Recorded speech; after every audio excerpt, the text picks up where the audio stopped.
Chaque jour, Charles et Carole vous présentent la leçon de l'école du sabbat.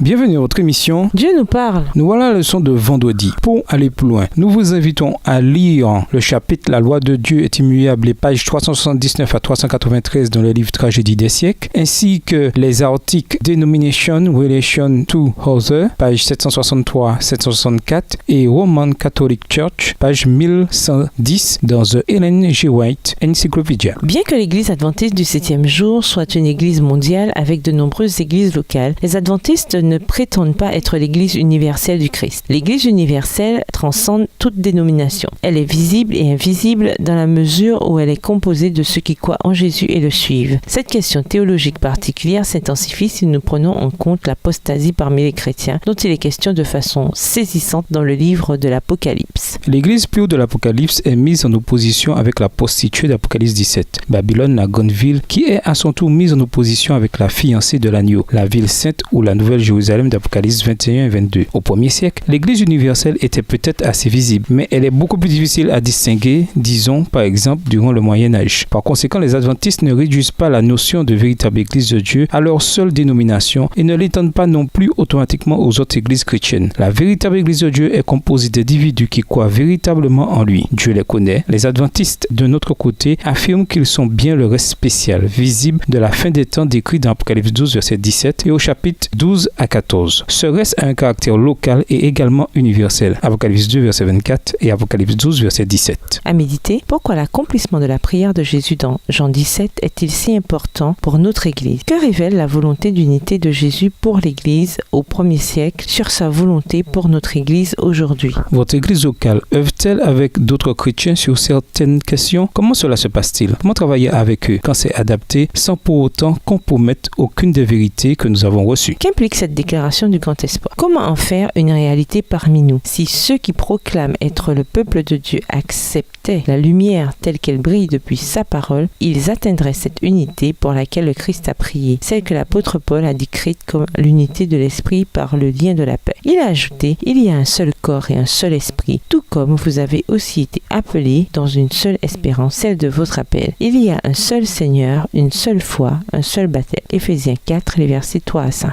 Résumé, la prière sacerdotale de Jésus dans Jean 17 nous rappelle que Jésus est toujours soucieux de l'unité dans l'Église aujourd'hui. Sa prière devrait être la nôtre et nous devrions en tout temps chercher à consolider notre foi en la parole de Dieu. L'amour mutuel devrait également caractériser nos relations envers tous, y compris les autres chrétiens, quelles que soient nos différences théologiques. Pour conclure, la prière du Christ dans Jean 17, le verset 21 souligne un point essentiel dans la compréhension de l'importance de l'unité. Jésus a dit qu'il soit un pour que le monde croie que tu m'as envoyé. Notre unité avec Dieu est un témoignage que le Père a vraiment envoyé Jésus sur la terre. Notre unité avec lui et notre unité les uns avec les autres montrent au monde que le Christ est exactement ce qu'il déclarait être. Plus nous serons proches de lui individuellement, plus nos efforts collectifs seront efficaces dans la propagation de l'Évangile. Au revoir. Et à demain si Dieu veut.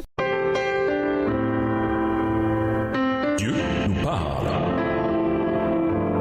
Chaque jour, Charles et Carole vous présentent la leçon de l'école du sabbat.